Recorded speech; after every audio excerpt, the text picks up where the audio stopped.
This is Carrie Cassidy from Project Camelot.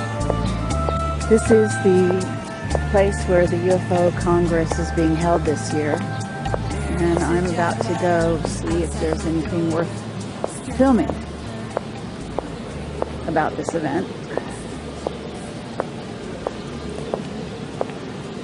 And Bob Dean has a group of people behind him. Surrounding him, I should say. He's over here holding court. Among the group that greeted the Anunnaki in '54 at Woolrock, which is now Edwards Air Force Base, there was an archbishop from Los Angeles by the name of Mike McIntyre. McIntyre had been invited to be present when they landed to meet them, because I thought, well, somebody ought to be representing the church here, you know. And they brought old McIntyre over from LA to Muroc. And they were there for 2 days. And these guys scared the shit out of everybody with their technology. And they talked openly. The two hovered over the runway for 2 days. Just never landed. I mean, no legs or nothing. They just hovered over the damn runway. It's all on film. But the other guys come out, and landed right in front of the hangar, and got out and went over and, you know, shook hands or whatever. I don't know what the hell they did. McIntyre was present because I had invited him. Well, after it was all over with, after the second day, and you guys get back in their ship and off they go, our intelligence people got a hold of McIntyre and says, "Now, Archbishop, you got to understand something. You can't talk about anything you've seen." "Oh, I understand. Archbishop, this is beyond top secret. You can't say a word about what we have just experienced here." "Oh yes, I know." So the old bastard gets on a plane, takes off and flies back toward the east. They brought his plane down in Chicago and said to him again, "Archbishop, we have to make you understand. You can't talk about any of this." "Oh yes, I understand." So McIntyre gets back on his plane, flies to New York, flies to Rome, and briefs the Pope. Because his first authority, his first responsibility was not to Washington or the President or to the Constitution. It was to His Holiness. And the Pope he briefed was Pius XII. So CIV has existed since 1954. And there have been reports again and again and again that several of the popes have entertained some of them privately in their chambers there at the Vatican, which I find quite easy to accept. Enter stage right in this place. We go out on the stage and we prance and dance and we take our little toy swords and we whack and bang each other and we make love and all this crap, you know. You've got all of Shakespeare's plays. And then he says when the act is over, you exit stage left and a new play begins. So what I have nagging suspicion is the 21st of December, we exit stage left. 2012, a new play is beginning. And a few of us, well, many of us, exit stage left every damn day. I damn near died in October, for Christ's sake. But you know, how many people died on the planet this year? Several million? And several million more got born. You want to know what? What the Old Boys Network has told you. Oh, Jesus Christ. That's what I want to know. I spoke at your Awaken Aware conference in September. Yes. I was honored and delighted to be there. I leveled out to the audience what I consider to be probably the most complete presentation that I've made in years. And you took the whole thing and put it on YouTube, so it's out there. But there are a few things that I've been shared with and shown to, informed of, that I haven't shared with you. And like I say, this one guy, he was, just a soldier who was involved in one of the crash retrievals. Was it just like a detail? You got picked? Oh yeah, and I mean, Roswell was the same way. It wasn't like y'all had to have a special clearance. It's like we got to go now. I officially never had a clearance, so I had a secret clearance from the time I got into basic. And you were in the military. It requires every 5 years you have to renew that clearance. Yes, sir. I never had to renew it. Interesting. They needed me more than I needed them, until I started to ask in '87, what type of information do you have on me involving UFOs? DIA came back and says, we have a entry on you where you have a security clearance, secret, under AR-50, and that's nuclear shortage. And I said, oh, that's nice. And Army Security Agency are the ones that issued this to you. But it was always there. But from that secret clearance, it's only supposed to be on a one-time basis. They broke that all the time.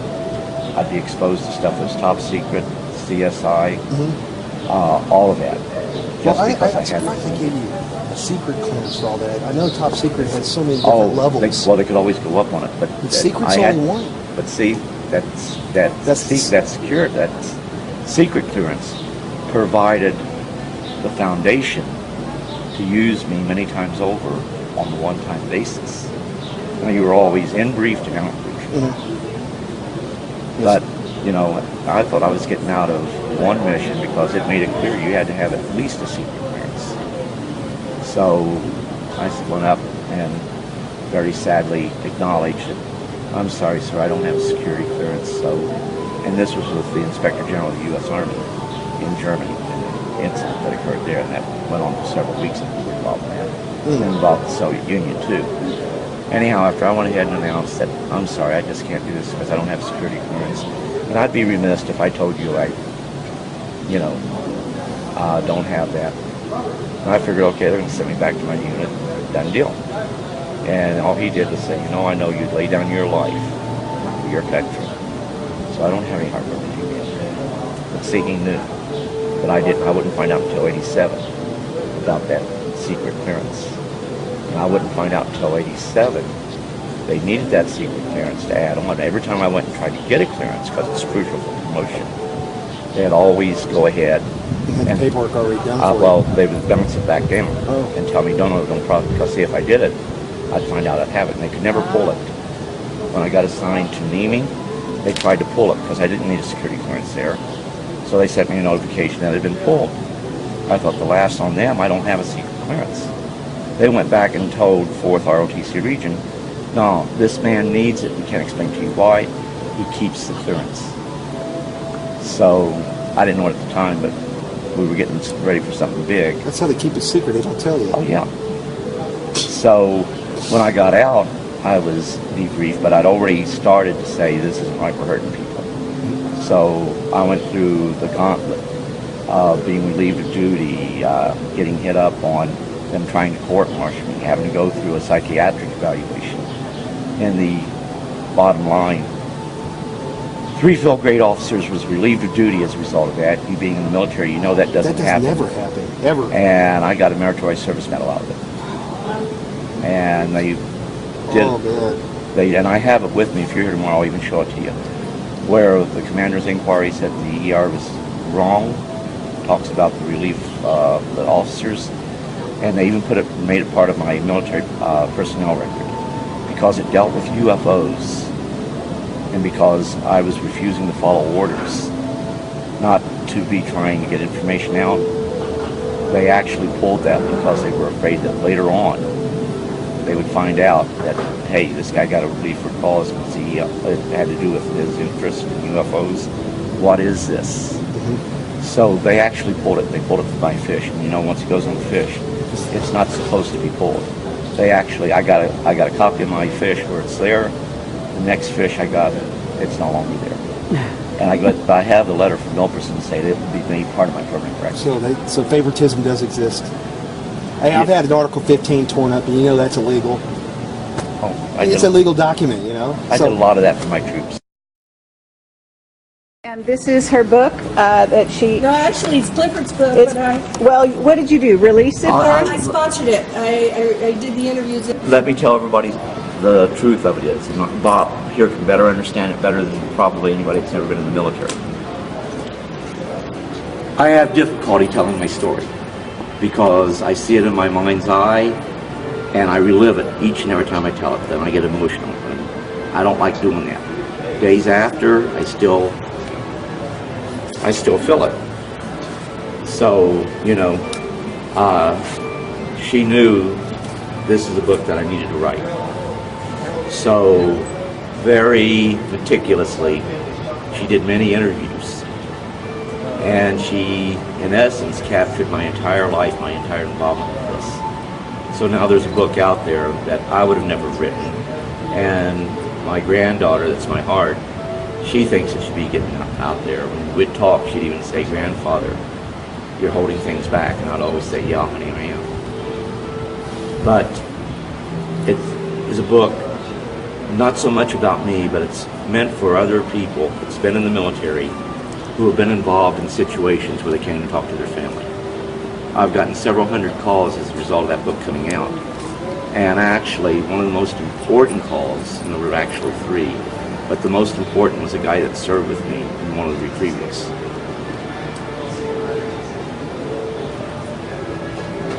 He kept it from his family.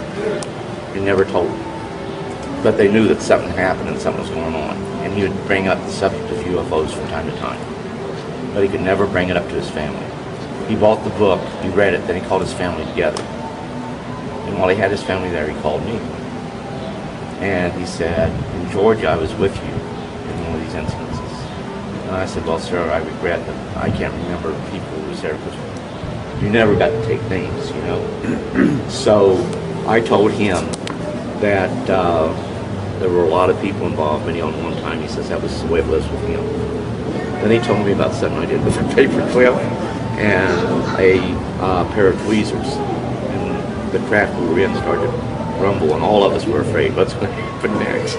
And I said, "I don't know."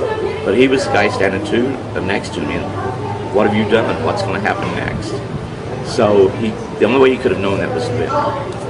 So after he told me that, I realized. But he's not the one that wants to go out and talk about UFOs. He doesn't want to be involved with being filmed or anything. He wants, as my granddaughter says, a normal life. And this changes you, and it changed him. But he wasn't realizing he was changed forever by having that one experience. And people who have an event like this, it changes your life forever. But you need to tell your family. But then when you tell your family, it's how do you go ahead, get closure with your family. If this book came coming out, he was able to show that it wasn't something. And I sent him a whole slew of documents showing where we've done other recoveries. So he finally got the family to accept what he was talking about as being a reality. Now whether he convinced them they were of extraterrestrial origin or not, I don't know. But they finally accepted, and he found closure with that. For the first time, it wasn't something that he believed to be true and it just didn't happen. He had closure. And that's what makes it worthwhile. So the book was actually written to help those people who are they're not UFO buffs, they don't go to UFO conferences. So the end result is, who do you turn to? There's no one out there for them to turn to. By virtue of him seeing that book, he got closure. We turn to each other sometimes. That's it. Well, when you and I talk, we can talk openly because we've been there, we've done that. We understand where we're coming from. When somebody else is there, it's hard for them to understand. But when it's you and I, it's a brotherhood. It is. Very, very isolated brotherhood. Very, very few in And number. there aren't many of us left. So. Nope. Not many of us left. I keep saying goodbye to old friends every damn day. Well, you're going to be here for a long. Oh, shut up. As long as you're around, I'll hang around. Okay? You'll be here for some time. Damn, it's good to see you, Cliff. Hi, I'm Carrie Cassidy from Project Camelot, and I hope to go down as far down in the rabbit hole as possible at this point. You guys with me? You have to be careful, my dear. You go down the rabbit hole, you might not come out. I understand that. Okay. But being careful is something I kind of threw out there. Yeah, I a know. long time I ago. know. All right? And, Well, let's- and from an old warhorse to another old warhorse, you should know what I'm talking about. I know exactly what you're talking about. Okay. So we're very happy that Bob Dean has survived his ordeal in, what was it, October? October the 1st. Okay. Yeah, after your conference in September in Orange County. 10 days after that, I'm in intensive care, in a coma, in a hospital here in Phoenix, with viral meningitis, of all things. My doctors called my son and my wife and said, look, we don't think he's going to make it. Because of his age, 82, meningitis is pretty well fatal. And they gave the word that they didn't expect me to go home. And my son and my wife sold my old car while I was in the hospital. Haven't forgiven them for that. And I died, sweetheart. I literally died. I was out of body. Okay, and I believe you came back for a reason. I went home. I really went home. I've been out of my body several times over the years in the military, in combat. But I went home, and I was glad to be home. And I ran into a couple of dudes on the other side who says, no, you're not staying here. You got to go back. And I says, no, I don't want to go back. I'm finished with that mess down there. I want to stay here. And they said, no, you haven't finished. You got a few things yet to do. So get your buns back there. Next thing I know, I wake up in a hollow, in a bed, in a hospital, and they're giving me injections, and they're taking blood, and they're giving me meds, and good Lord, here I am, sweetheart. I'm still here. I'm as ornery as ever. That's right, you are. And I came back for some purpose, and I'm not sure what it is, but I'm here. Okay, and we're going to try to discover that purpose right here and right now. Clifford, you're part of it. You're a contactee, and we did an interview with you years ago, and I've had a lovely conversation that I recorded yesterday between you and Bob. Very brief, but lovely nonetheless. And you are an intuitive, and I can relate to that. And we had a lovely conversation many years ago in Roswell. I remember, ma'am. And it's a delight to have you here. I know you don't come out much Yes, ma'am. anymore, but you're here. And you are as eloquent as ever, I can say. Thank you. And the two of you are, talk about two guys who have very smooth tongues, smooth talkers, both of you. I didn't realize that. Are you a smooth talker? Not that I know of. My wife yells at me a whole lot. I'm not smooth. You are. We're old friends. We go back many, many years. Okay. Cliff and I are among the last of the old boys network, because we had a network of a couple of hundreds, maybe 500 guys over the years, from every rank, from every service. And we had sergeants, we had admirals, we had generals. We've had a Russian cosmonaut who was a member of our old group. But most of them are gone home now. And Cliff and I are among the last of the old boys. And I love him dearly, and he's a dear friend because I know what he's been through, and I've been through much of it. So I relate to him. And it was such a wonderful thing to see him again this time. We can relate to one another. I mean, it's like you can talk to other people about the experiences you had, but they don't fully understand. But They when you can't, talk, Cliff. They no, can't. They can't. They haven't been there. So it's about, like, you know, we can communicate and understand fully what is going on by virtue of being there and being a part of it. But when you try to talk to other people, a lot of times it's very difficult. Bob has always been, I apologize, Sergeant Major Robert Command Dean. Sergeant Major. Command Sergeant Major Robert Dean has always been a close personal friend ever since we met.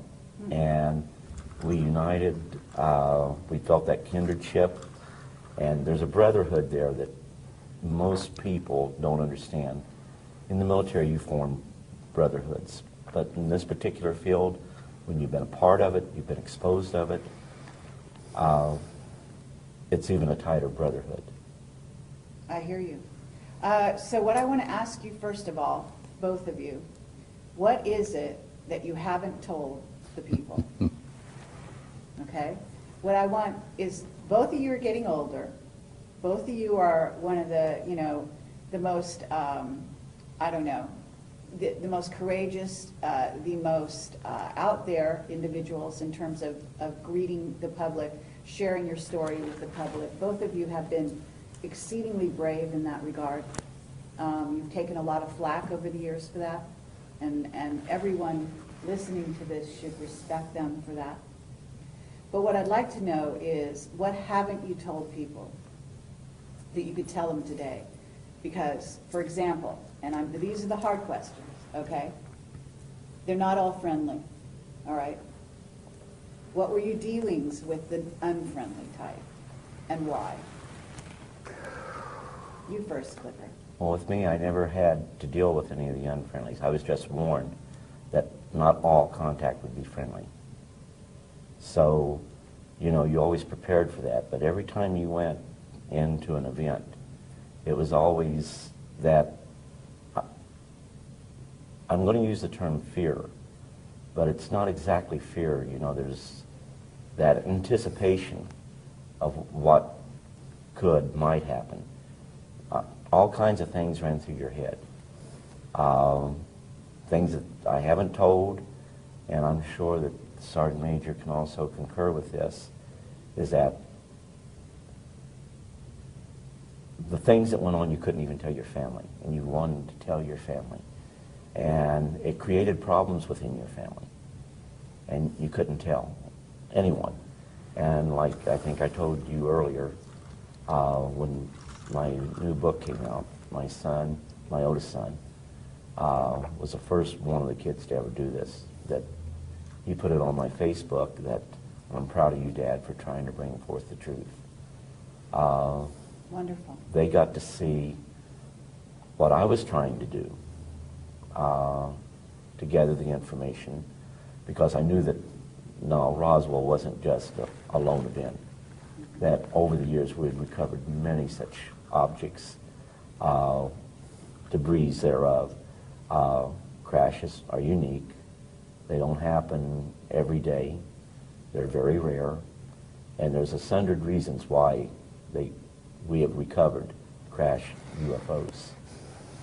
But I try to bring everything out. I understand. And we shot those UFOs crashed because we shot them down? In some instances, but it was more the Soviet Union and other foreign powers that did it. But if they were foreign powers that were friendly, we would go in and try to recover those. There was, I think, it was in the 1970s. There was a UFO that went down in Sudan. Now this is unique because it wasn't ours, but we wanted to go ahead and recover that object. Well, there was strained relations at that time with all nations in the Middle East, so they did not want us there. However, a group of 13 Soviet personnel, to include scientists, went there to investigate that object that fell. That shows right there that it wasn't ours. We knew it wasn't ours. And the documentation makes it clear. But we couldn't say too much about it because we could not go and look at it. But the Russians did. But I can tell you on many occasions, both the U.S. and Russia or should I say the former Soviet states, we had worked together. And we worked with other foreign powers simply because situations like this could lead to misunderstandings that could have triggered possibly a nuclear war. And Sergeant Major Dean probably knows more about that even than what I do, by virtue of the position he had and the documentation he was exposed to. We and the Soviets have been together, closer together than most people realize. We and the Soviets have been working side by side on this particular issue since before the Cold War, for God's sake. Now, the Cold War, as many of you remember, many of you older people will remember, was kind of a construction that was made up by Soviet leadership, American leadership, to convince the world that we were antagonistic toward each other and we were going into a nuclear war. We and the Soviets have been like this from the very beginning of this matter, particularly involving them. Okay. So, and even today now, here we are, we don't have a space program of our own publicly. We're paying the Soviets, what, $500,000 a pop just to get one of our astronauts to the space station, for God's sake. So we and the Russians have been pretty close together for the last 50 years on this alien matter. And why is that? You know? Because we recognized from the very beginning that it was us versus them. And we didn't realize back in the beginning that they were made up of not only malevolent guys out there, and there are some of them out there that don't like us at all. They're not purposely malevolent, they're not hostile, but they don't like the human race, and they don't give a damn whether we survive or not. Thank God we have good friends out there that do care about us, that are related to us, who want to see us survive as a species. What is the threat? In other words, first of all, you know they've done abductions. We know that they allowed them to do abductions, and yes, some of the abductions are positive contactee experiences, et cetera, and some of them are painful. And depends who it is, but they also had an agenda, and one of those agendas is to create a hybrid race. They're harvesting us. Humans are already hybrids. We made an agreement with them, 1954. We would allow them to continue to harvest our genetics. And we traded that for technology. We also traded a lot of our gold for that technology. I was telling someone the other day that I'm remote viewing Fort Knox and it's half empty because we've given the Anunnaki enough damn gold that they've given us anti-gravity, they've given us zero-point energy, and we have a separate space program which makes NASA look like a joke. Exactly. So Clifford, you're aware of this. You must be aware of the abductions, the negative side of the abductions as well, right? Well, goes back to where not all contact would be friendly. Mm-hmm. And what I would do is point out that it's not necessarily a culture, but it is like a rogue group within that culture. Good example, and I've been using this all day, is like, you have the cartel. Well, they're people just like us, they're humans, but yet they're a sliver group. They are have their own agenda. And that same thing happens within the various cultures. And I agree with Sergeant Major here. My biggest fear is if these rogue groups are going ahead and coming to agreements with not only our nation, but other nations, then that's a very dangerous situation because they're the wrong ones to be working with. Okay, and this is going on, isn't it? Unfortunately, I believe to a degree, yes, it is, because the ones that really are not evil, the heads of the various cultures out there, to give us technology, they know that we are not spiritually heightened to the degree where we use it for the right reasons. When we go out into space, defense is one thing. But if you build your forces to where they become offensive, then it's to impose your will over others. And the technology that they are giving us gives us the capability to go ahead and field in space a offensive posture. So anytime we want to go ahead and make it look like it's ET doing it, we could make it look like ET's imposing their will over the peoples of the world. And with that technology that we have acquired from the rogue groups, yes. And I agree with Sergeant Major. This is really, really dangerous. Okay, and at this moment, though, there are certain governments, with some of these governments, some of the governments that are actually growing into superpowers at this time, China, for example. My understanding is there are 2 rogue groups that are now dealing with China. And at least one of those groups is, quote unquote, some relatively new guys that have come on and given them some new technology. Do you know about that? That very well could be the case. When I got out, they'd cataloged 57. That doesn't mean that that's all that's out there. Edgar Mitchell believes that there may be literally hundreds of thousands of civilizations out there.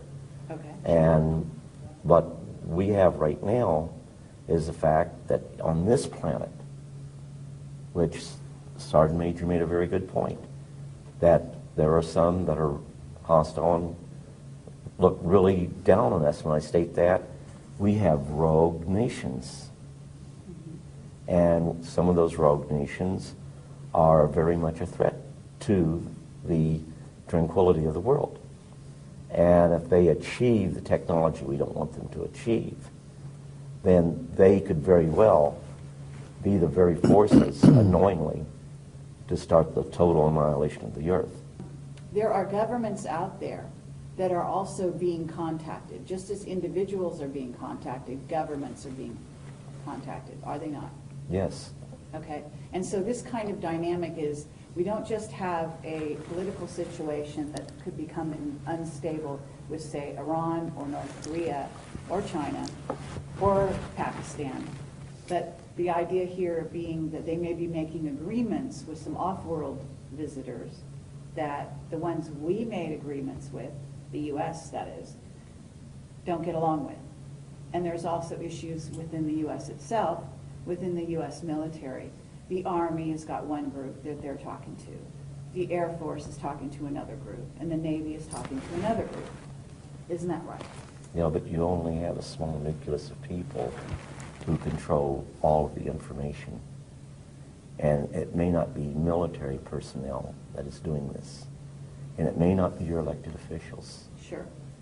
And that's a scary situation. Okay, and that's also true. We've got a military right now in the U.S. that's very discontent. And Bob, you can speak to this as well. You've got a son who's been working for these people. He must hear all kinds of things. And they're being told to do certain things that they know is not in the best interest necessarily of the United States, for example. Is that right? Let me tell you something. It's not easy to say that there are the good guys and there are the bad guys, and we're in the middle.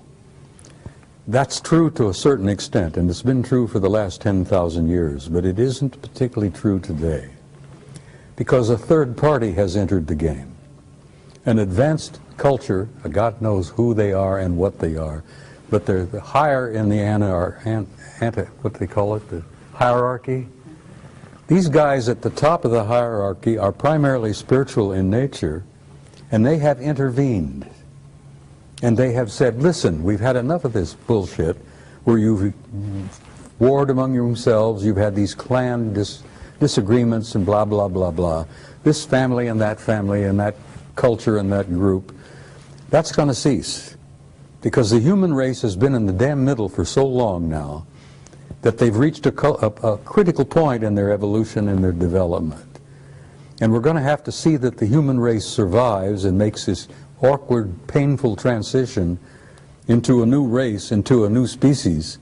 And this higher element, this higher spiritual element in the hierarchy has intervened, and they have literally said, Carrie, knock off the bullshit. We're not going to have any more of this. There's not going to be any more planetary wars.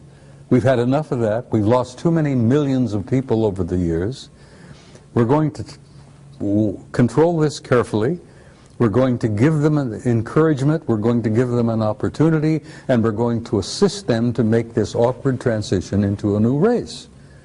Now, the only reason I'm hopeful now, when I used to go through this, I was very depressed and very cynical, because I'd seen so damn much of the knockdown, drag-out brawls, not only among our own people, but among some of these guys. And then I found out that there is this third party now that's involved, that couldn't care less about the clan disputes and the family disagreements and all that.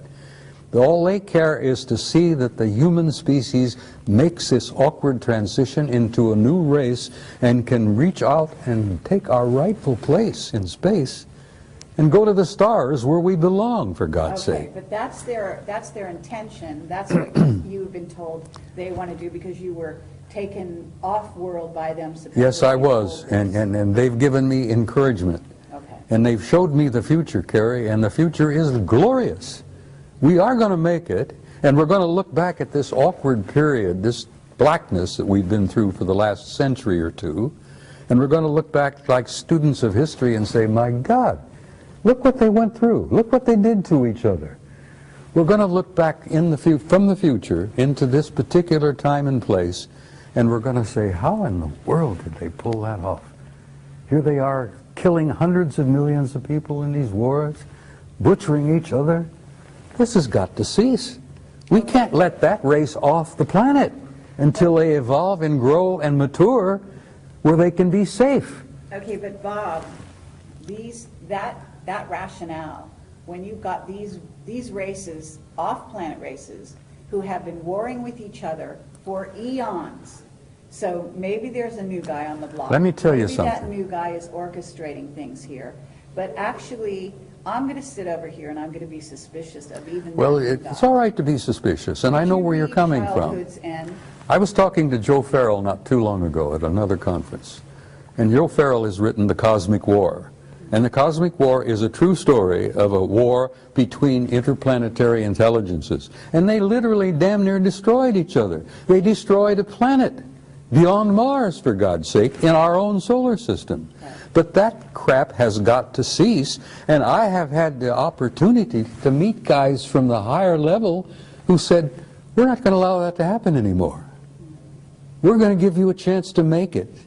And the only reason I'm hopeful, and I told you this privately earlier, is that I have seen the future, and there is a future for the human race, and it's beautiful. Okay, and I appreciate that, okay, and I would agree with you. And I think a lot of people listening to this, who will listen, will agree with you. That's why we're all here. That's what we're working for. But the work is still to be done. And what I want to do is keep eyes on the ground right now. And I want to talk about the idea of what's right before people, because this is 2012. We're going into 2013, and some of these years are very crucial years. Okay, as you say, these are going to kind of be the years in which the transition happens. So It's happening right now. Exactly.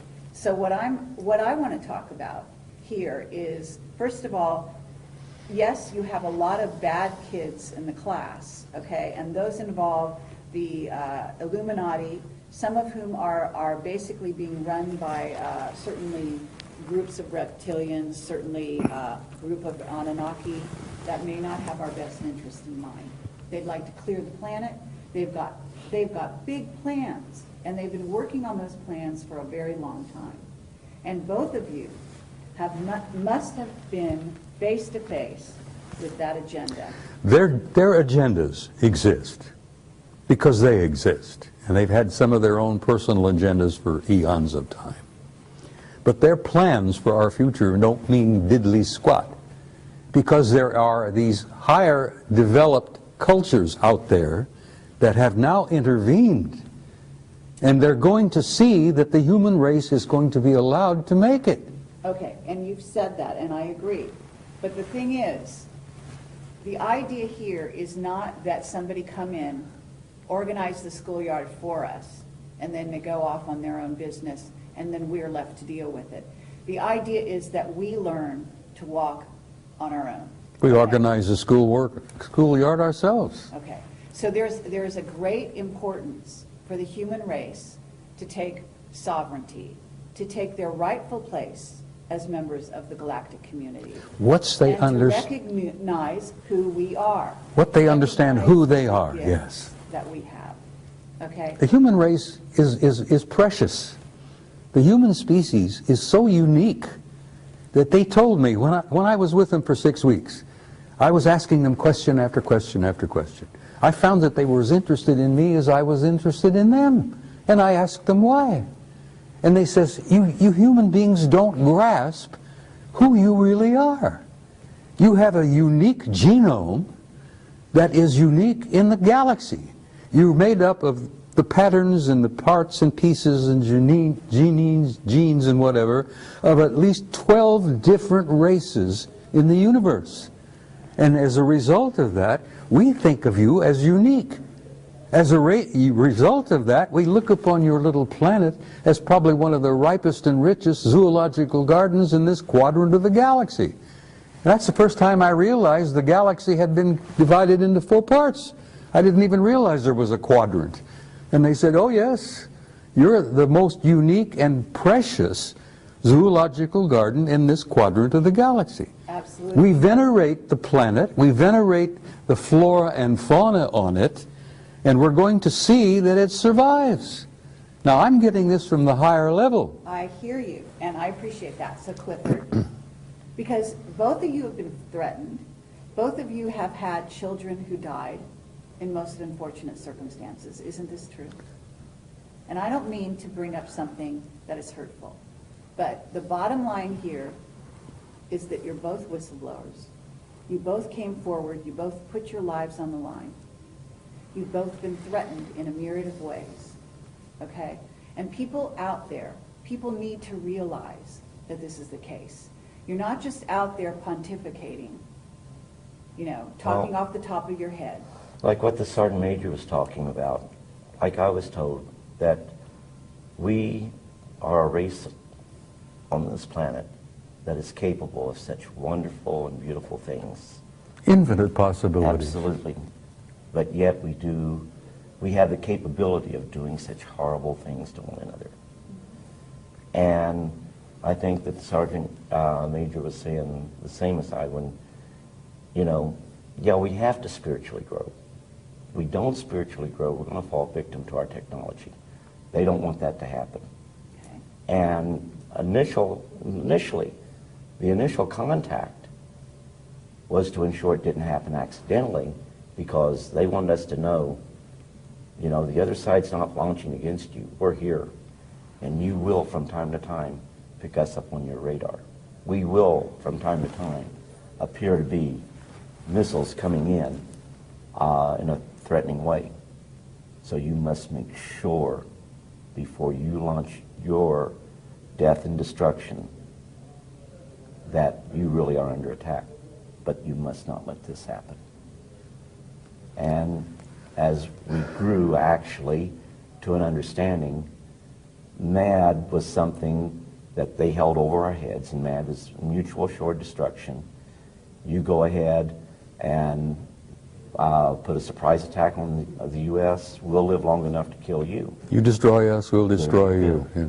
Absolutely, but we're still dealing with that. In fact, we're dealing with something with Iran right now and Israel, in which we're coming to another one of those situations. And I have a whistleblower right now that I interviewed last night who said that there was a Bay of Pigs situation going on with regard to Iran and Venezuela, with missiles that were supposedly, you know, put into Venezuela by the Iranians, et cetera, et cetera. And they actually said that there were some ETs from off-world that intervened.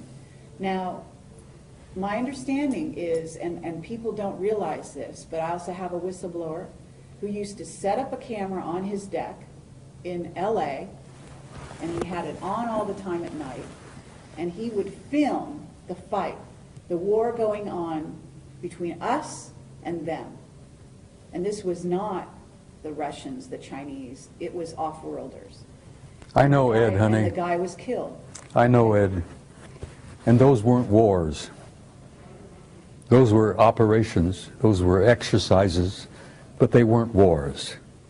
Well, if there were wars out there, if there were cosmic wars going on around our planet, this planet would be in pretty damn dreadful shape. but it is in dreadful. Well, it's not as dreadful as it could be. Oh, no, that's not true. And what do you think the chemtrails are doing?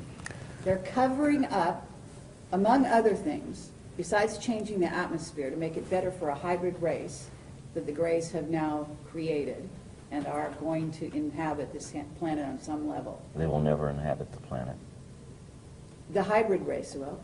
No, they won't. This planet is going to be preserved, They're Carrie. human. They're half human. Yes, but we are human. This is our planet. And in short, what we do with it, it's up to us. We're the flora on this planet. That's it. We're the fauna on this planet. That's I it. agree. We're the caretakers. And Sorry, we're should there be a hostile force that was to invade us, we would put up a valiant defense. We couldn't win without outside help. But that outside help would come and help neutralize the threat, then leave as immediately as that outside threat, or that threat was neutralized. I know this to be the case. Yes, in early years, we would go ahead. We would go up and attempt to shoot UFOs down. July 26, 1952, an actual order was given to shoot down UFOs. They revoked it damn quickly, didn't they? By 5:30 that day. You damn right they did. The Soviet Union to this day still directs UFOs, or directs that their pilots will fire upon the UFOs. It's a big, big mistake. Absolutely. And they've lost planes as a result of that. The British did a report in 2000, December 2000, that talked about how little knowledge we had of what the British or what the Russians did as far as the UFOs that were over there. In December of 2000, the British released a report, and of course people say, well, the British went ahead and said there was nothing to UFOs. The report doesn't state that. The report even goes ahead, talks about radar sightings, about aircraft sightings, and even about possibility of some crashes of our aircraft occurring, their aircraft occurring, because of UFO sightings. They know, and they put this right in the report, that the Soviets make attempts to shoot down UFOs and have lost aircraft in the process. And I have a copy of that entire report. okay. But if we're working, you know that our government has got alliances with some of these groups. Some of them that are not positive. In other words, what's transpiring on the planet right now is not positive, in part because we have a rogue group running the U.S., which is not our government as we knew it at one time. And that's the greed of man. Okay? But it's also that they're working with a group of ETs. Yes. And therefore, it's not just human against human. Well, it's not human against ET. It's human and ET against ET. you think the good guys aren't watching over us? I'll tell you this right now. You have people on this planet that aren't what they seem to be. That's right. We call them watchers. And the whole situation is, they're not going to come in and impose their will on us. It's imperative that what truly happens is the will of the people of this planet. But you may have to make sacrifices. But if the powers that be right now choose to listen to the evil side, they'll let that go for a little while. But once it becomes a threat to humanity as a whole, then like what Sergeant Major said, some outside force will step in. Let me tell you something, if I may interject something, Cliff. The good guys out there, whoever the hell you think they are, and whatever, it doesn't matter, they orchestrated the end of the Cold War. They came over our missile silos here in the United States. They hovered over our missile silos, where we had these intercontinental ballistic missiles that had 12 independently targeted warheads, each one with a 1 megaton warhead, and we were targeting the Soviet Union. And the Soviet Union had the same damn thing targeting us. Well, when Reagan was in office and Gorbachev was in office, these good guys came down and hovered over our missile silos, and they not only knocked off the computers, they melted the warheads in our missiles. And they scrambled the guidance systems so badly that if the missile had ever gotten out of the silo, God knows where it would have gone. Miami or Schenectady wouldn't have mattered, because it wouldn't have exploded. It would just leave a hole in the ground. Okay. They did the same damn thing to Gorbachev's Soviet Union outside of St. Petersburg, outside of Moscow.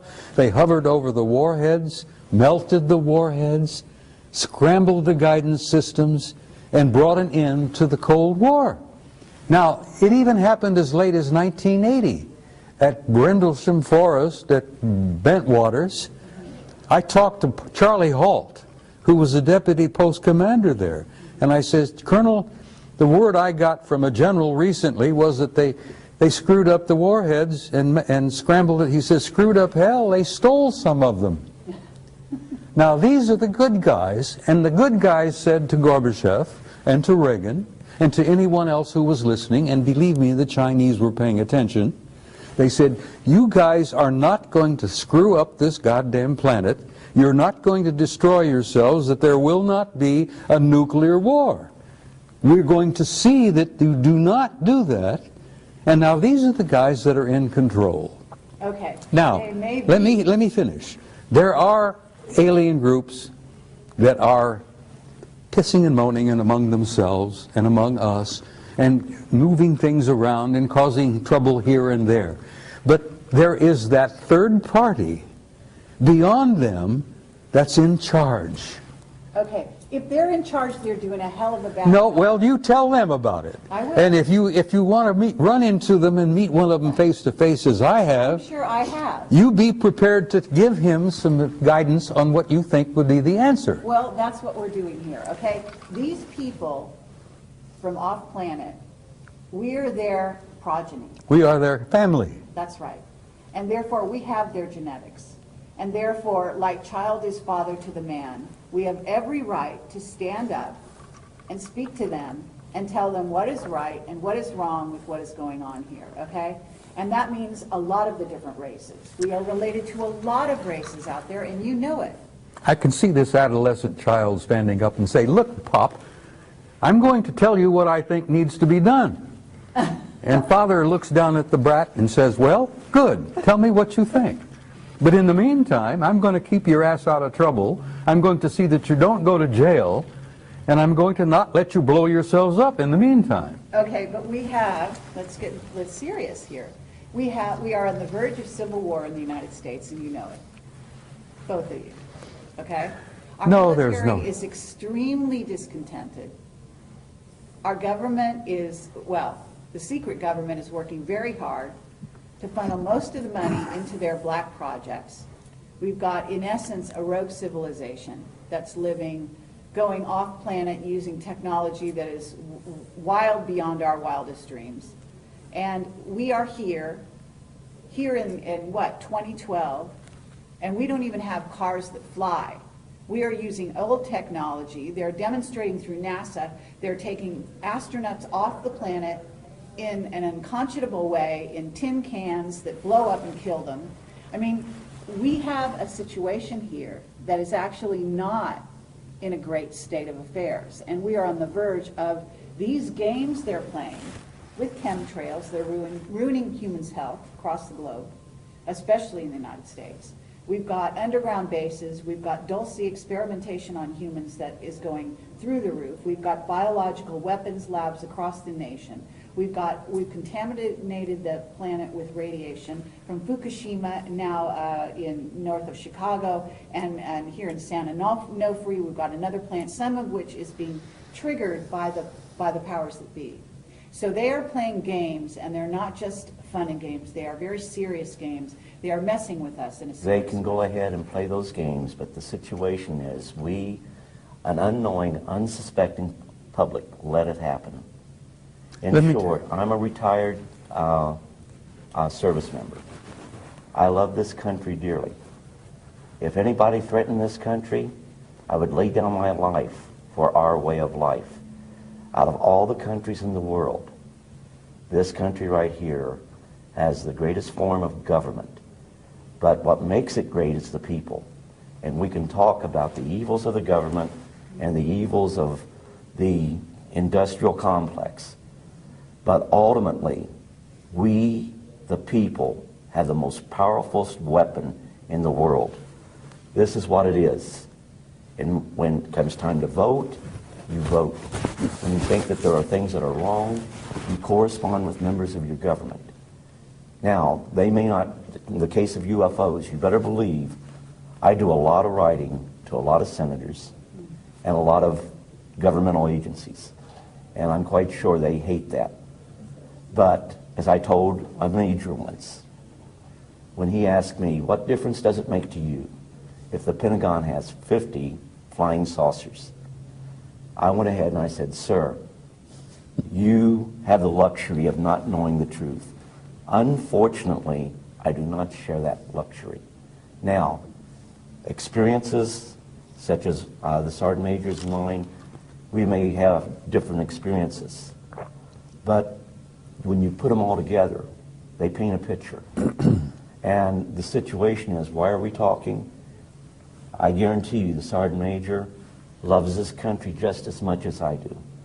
And we may be old codgers, but if you threaten our way of life, we would take up arms. I pledged my life for this There you country, go. and I still hold to that, And Cliff. that pledge is still dear to our heart. Okay, but you do understand you have Oh, a yes. government Oh, that yes. is ready to put people like you guys and me and probably a few other people in this room in jail for talking about the truth. Because they want to keep secrets and they want to continue with their way, which has become basically a rogue society, okay, behind our backs. Now, Bob Dean, I don't know. I know Bob knows the old boy's secrets. Okay, I know he was let in quite a while ago. Were you let in? They don't want me in. Okay. Let me put it to you this way. Why not? They don't want me in because the whole situation is, I don't like what's going on, and I wouldn't cooperate. Well, when I first got started in being an interfacer, okay, fine, I went along with it. When I saw we were hurting people, I drew the line in the sand there. That we did not have the right to go ahead and drive people to the edge where they committed suicide, where they lost their families, they lost their job. They would have to go through ridicule because of things that happened to them. When they're involved in something, we give a prosaic explanation knowing that is not the right answer. And I said, no, this isn't right. I have a moral obligation to go ahead, throw myself on my own sword, no matter what people thought of me, no matter if they thought I was crazy, thought I was lying, didn't make any difference. What was important was to go ahead, come out and say, here's what really is going on. Now, why is that important? Because it goes ahead, hopefully, and I had one experience with that since my new book got out, and gives people the courage to say, this is what happened, at least to their families. And they owe that to their families. At some point, they will go ahead and start thinking, we need to come out and talk too. Mm-hmm. That's right. And, you know, it's got to start somewhere. Okay. So they didn't let you in their old boys network, and yet you were an intuitive. You must have had intuitive knowledge. You were used to contact, to deal with any survivors, isn't that right, in the craft? And so you have a unique ability. So with that same ability, you have the ability to see beyond the facade with the old boys. So although you weren't let in the way he was let in, you still know what he knows. Isn't that right? I'd agree. Okay. Bob, they let you in.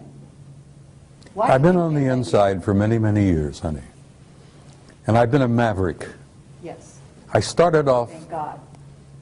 quietly, keeping my mouth shut. I got along just fine. Then I became pissed off. I got angry. Has nothing to do with courage. It's anger. I got angry as hell, and I'm a command sergeant major retired, and you don't piss me off and push me too far, because then I start pushing back. So I ended up becoming a threat. Then I became a nuisance. And I've learned since that I am now an asset. The reason I'm alive. You played their game to some degree. Well, I played it along to a certain point, and then I reached the same point that Cliff reached. I said, I'm not going any further with this. I saw too many lives ruined. I saw careers ruined, families destroyed, people committing suicide. I saw things, honey, that would curl your hair. And I said, I've had enough of this shit. I'm going to tell the goddamn truth, whether they like it or not. And that's when they threatened my ass. They tried to take my pension away. They harassed me with black helicopters and black SUVs, phone calls at 3 in the morning. I went through the whole 9 yards until I fought back. I says, I'm carrying a gun, I'm a marksman, don't push me too far, I'm going to start shooting people. And you realize they walked away and backed away from me and left me alone? And here I am, 2012, 83 years old, ornery as ever, and I'm speaking to you with honesty and from my heart. Okay, but you have friends in high places. Yes, I do. A few of them are still around. Most of them are dead. Clifford does as well, and I know I do. Look, I've known some of the guys in MJ-12, honey, personally. I'm sure you And have. most of them are dead now. I don't know who the new crowd is because I've been out of touch for quite a while. Okay. But they still exist, and they're there. You call them the black government, you call them the secret government, doesn't matter what you call them, they're there. But they're still messing with people. Oh, they're messing with people. Look, you got the Trilateral Commission, you got the Council of Foreign Relations, you got the Bilderbergers, you got all those guys. You call them the Illuminati. That doesn't matter, doesn't mean shit, you know. You call them anything you want, but they exist. But there are powers beyond them. Great. And they don't like that. I understand. And they don't yet have come to terms with the fact that they can push the human race, the American people, whoever, just so far, and that third party is going to intervene in a big way. Okay, but what we do is equally as important as that. Of course it is. Okay? What the people out there listening to this, and the reason we're having this conversation is to reach those people, okay? To get those people to get involved, to get them to realize that there is a war afoot. I want people to wake up, Carrie. I don't speak publicly anymore. I don't travel well anymore. I'm getting old and I'm getting tired. And my patience has been stretched to its limits.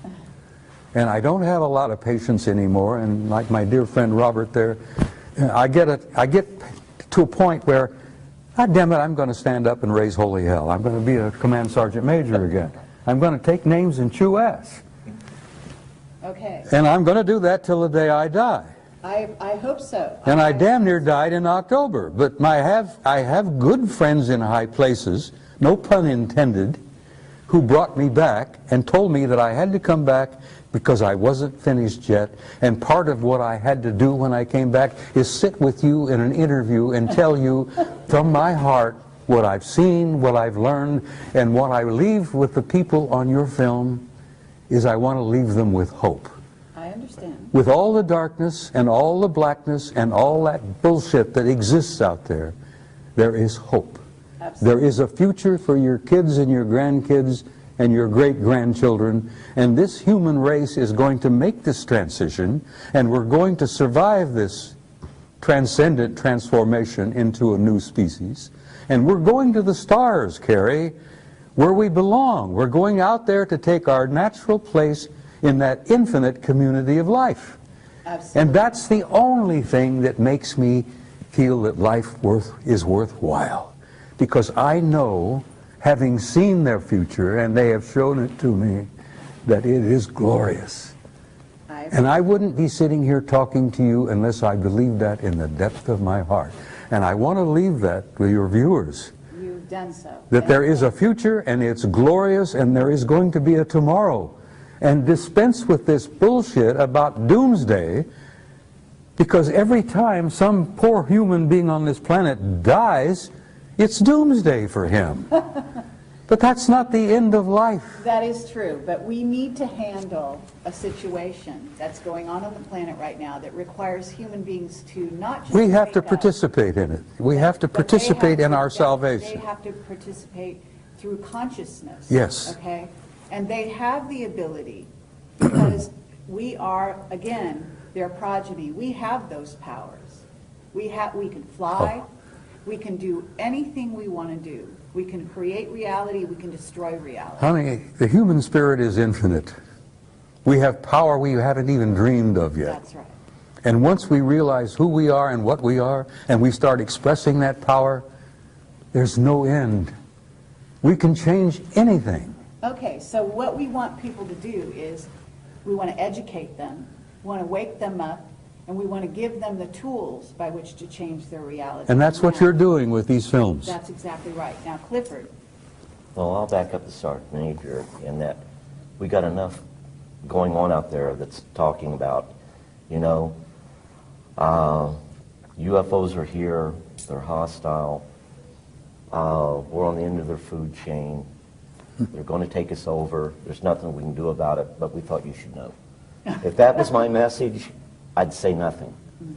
But like the Sergeant Major, I want my message to be a message of hope and for us to look and build towards a brighter future. And by us spiritually growing, we head in that direction. But it's going to take time. We're not going to go away. We're going to be here.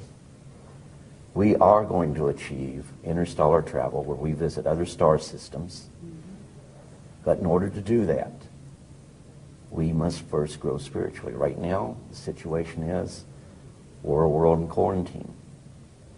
And do we have the technology to be out? Oh, we sure do. I can show you the NASA plans for setting up permanent bases on the moon, on Mars. The technology is there right now. 2007, they planned to go back to Mars. Did they? Or did they not? Something going on we don't know about? Yeah, probably there is. But we are still a world in quarantine. Okay, well, I don't agree that we're in quarantine. I actually think we have been invaded every way since Sunday by various races. In other words, the quarantine is off. The gloves are off, and that's part of the transition. In other words, you don't go to the big leagues without starting to get into the sort of understanding that there are positive and negative beings out there and diving into the water and learning how to swim on your own. So this is the challenge, and this is where you guys can bring your wisdom, your worldly knowledge to the people, and that's what we're doing here. Now, I have a question for you, Bob Dean. You've always said that the Anunnaki walk the halls of the Pentagon, and I have been told to ask you this. What are they doing there? Well, which Anunnaki are you talking about? Good answer. Yeah, you understand when I use that term, I use it in a generic sense. Those who came down from above, those who from heaven to earth came. Whatever. Well, there are all kinds of Anunnaki out there. Okay, but the ones walking the halls of the Pentagon are the ones I'm interested in. Most of them are good guys. And have you met them? I've met some of them face to face. I'm talking about in the Pentagon. Some of them wearing uniforms. Okay. Yes. Some of them looking with 3 stars on their collars. Fine. Admirals, vice admirals, Anunnaki. Right. So help me God. I believe you. Well, they're in our midst, and they're basically good guys. Because they understand that there is an authority above them that is going to see that this race survives and that this race makes its transition into a transcendent new species. Okay, then what's going on right now with our financial situation? Oh, that's bullshit, honey. Pardon me, but it's bullshit. They've been playing these games with money for the last 1,000 years. My old organization, the Templars, established the banking system, for Christ's sake, in the 11th century. Okay, but there's also an issue with gold, and there is something going down in America that is weakening. Let me tell you something about gold. Fort Knox is half empty. It's 3 of the big underground repositories are empty. Okay, but there's tons of gold in the Philippines, supposedly. Oh, there's gold everywhere, but we've been trading gold to the Anunnaki. And you know that the gold isn't really about money. No, it's not about money, it's about power. But it's also about consciousness. Well, gold can turn... Gold ormus. Gold is not merely a pretty metal, which makes lovely jewelry. It's nice to hold, and it's nice to play with, and all that. The value of gold is it can be turned into ormus. And the ormus, this white powdered monatomic gold, is worth more than its weight in gold, because the Anunnaki ingest it. It generates their genome into immortality, for crying out loud. Yes. And that's why we've given them half the crap in Fort Knox in trade for their technology. Exactly. And if the average American realized that Fort Knox, if they ever conducted an inventory and an audit and realized that they only have half of what they think they've got, that we've traded the rest of it off to the Anunnaki for technology. That's the value of gold, Carrie, and I hope that's on film. And people will listen and say, holy conniption, you mean we don't have as much as we thought we had? Well, you've never had as much as you thought you had. You've been a little player in this game, and you've been manipulated for so damn long that you don't even realize that you're not even a part of the game. You're a player. You're just a part. Okay, but we want to change that in this interview. I know you do. We want the people listening to realize that they can take things in hand and they can become aware, and awareness alone can change your reality. If they can inform themselves, Carrie, of who they are and what they are, they're free. They are free. They don't have to worry about this garbage anymore. Right. And they will not be allowed to be manipulated anymore by these other assholes out there. Pardon my French, I'm sorry. I'm an old command sergeant major and I sometimes lose it and use old infantry terminology. But once the average guy out there realizes who he is, he's free. And I hope that your viewers see that and remember that of all things. And like what I said, told you before, let no one live in your mind rent-free. Make sure of your facts. The biggest problem I have documents. And everyone tells me they don't mean anything. Well, you know what? The Constitution is a document. And if you don't read it and understand your rights under the Constitution, then we lose those rights. There is no right more sacred than that right that is lost.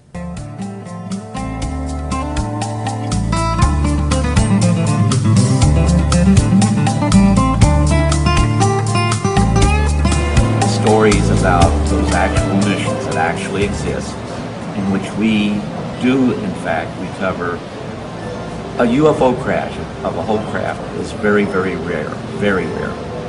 But there are debris that's left behind. And also there's what we call physical evidence, and we go after that, and we recover these. Blue Book was never part of that, even during the time that Blue Book existed.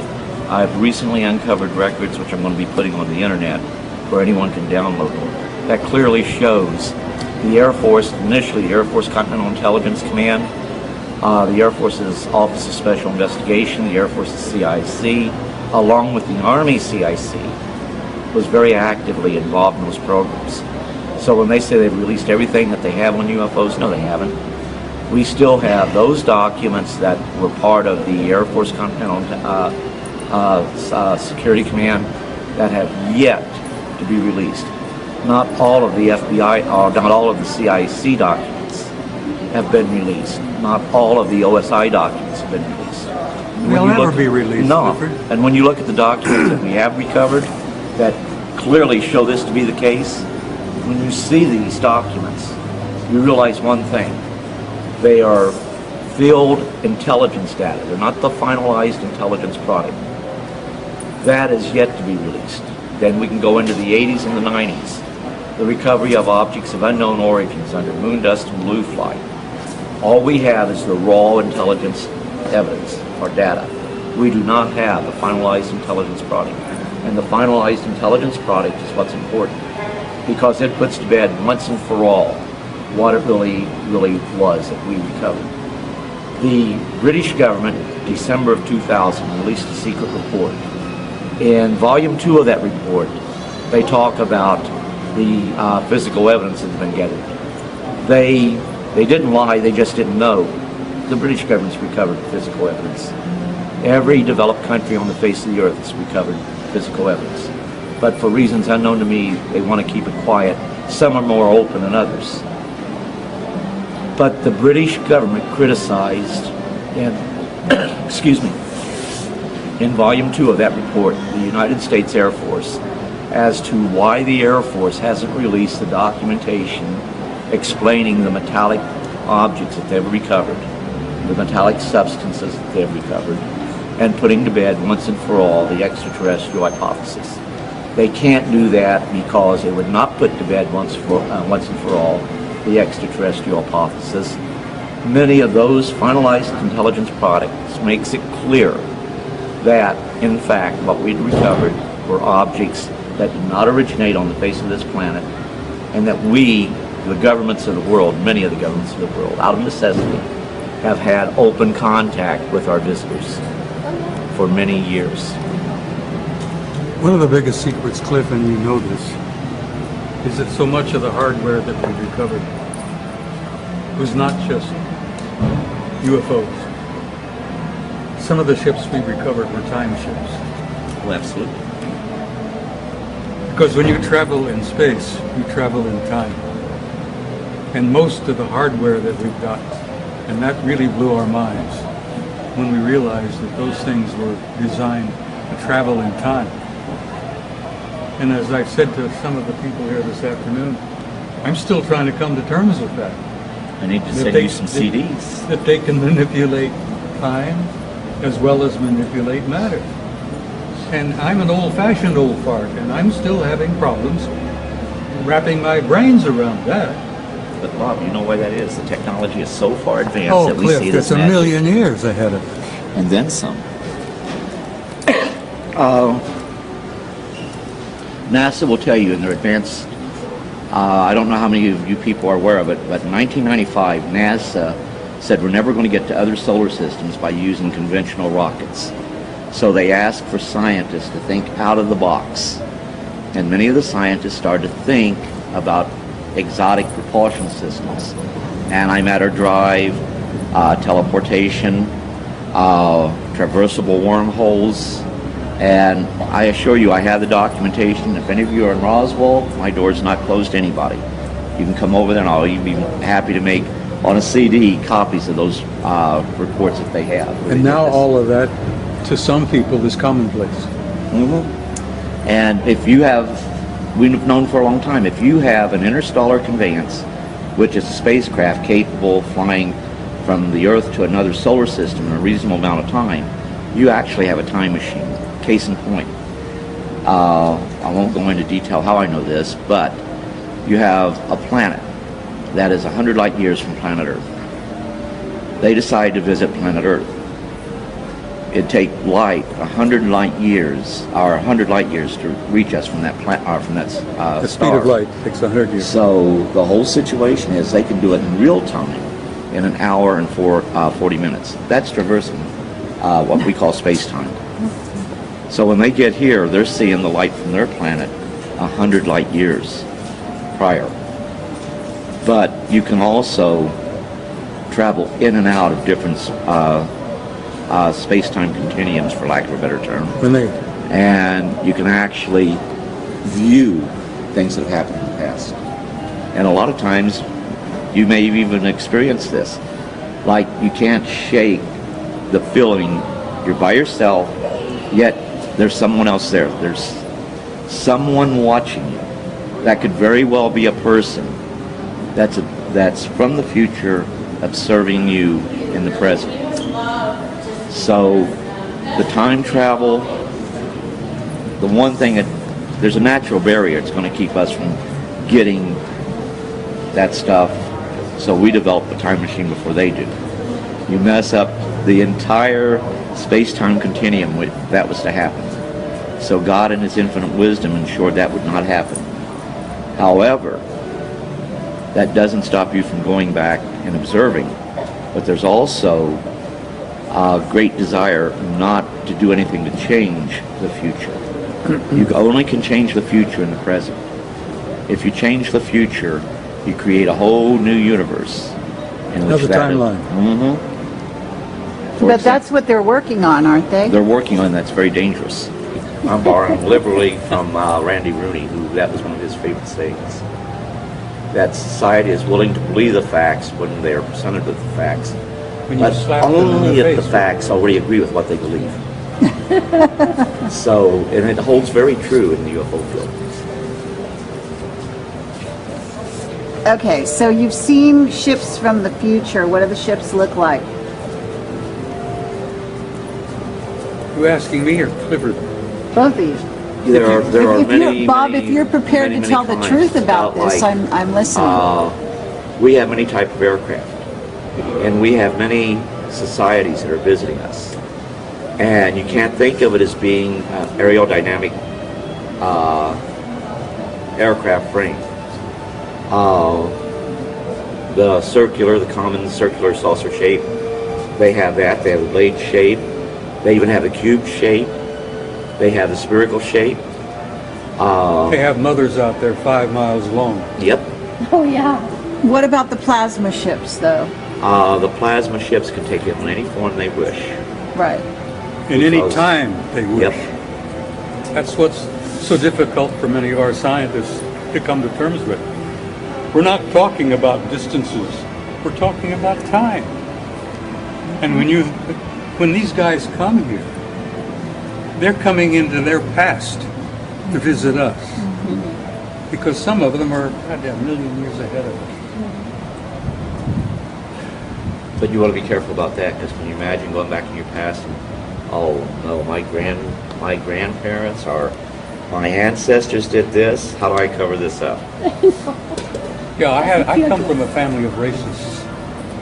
And that's not easy for me to come to terms with. My old man, my father was a racist. But I had to pay $500 to have a Catholic church look up my lineage. I had to pay him $1,500 to keep quiet about it. Kidding. Well, Wait. Check to the Vatican, did you? Absolutely. Oh, Jesus. I guess they'll figure it balanced about next week. You'd have two teams that show up. You'd have A team and B team. First ones there, if there were any injured entities, you had to give them first aid. Our first aid could actually kill them. So it was imperative that we knew which species we were dealing with and what was the appropriate first aid. So that became crucial. Now, I wasn't even supposed to see that book. But a lot of the people that made up the team that would show up all the time, the medical staff, the key people, I refused to go to school. And later on I found out that would have been, actually in the Army, we called it gondola wish. That was the Army Security Agency remote viewing program. But at the same time, the intent of doing remote viewing, they hoped to go ahead and get a remote viewer down to at least core level where they could be utilized in the field maybe further. Based on the experiences that I've had, I believe that I was meant to be in core level. Because while I was in Germany, I was at V Corps level. You're familiar with that. And even though I was in the 3rd Armored Division by being under Hanau Military Community, that was part of 3rd Armored Division. We were part of 3rd Armored Division. That made me a valuable asset to V Corps. Only I didn't know that's what I was doing. When this book came out, I actually got a call from a guy who was involved with the United Kingdom program, who told me, you should look at some of those files on Stargate. And I said, I would, only the CIA says that they have already turned them over to the National Archives. The National Archives wants a couple thousand before they'll even start a search for those records. So there is a site called remoteviewed.com that has some of the CIA documents going with remote viewing there. but is stuff redacted out of it? Those black lines, they're always... There's some, you're always going to have that. Some of that is really necessary to protect legitimate national security concerns. Such as? Really, let's get down to it. What is the national security concern with regard to the ET? Okay, for example, well, not with ET. Only about 5% of that needs to be. We were always told not all contact is going to be of a friendly nature. Now, I never had anything happen that was really, really bad. Actually, this eye right here, for their interaction, I still have this eye. And you'll read about that in the book. But I almost lost that eye in Vietnam. And the reason the eye was damaged was there was this bug they had in Vietnam that sprayed into my eye and cut corona of the eye. Cornea of the eye. So go ahead and figure out what insect can do that. But that was the reason I had it bandaged up for well over a week. But Clifford, you were talking earlier about why the dam lid has been clamped down and why it's still being held down. well, the reason is they dug themselves into a hole. How do you tell the world that there is life out there? Not only is it out there, but it's been visiting us for many, many, many, many, many years, going into the millennia. Now, how do you go and tell an unsuspecting worldwide public that this is the case? And when you do this, there will be repercussions. Actually, during the time of Stargate, they did an exercise in remote viewing going back to the time of Christ. They saw the crucifixion.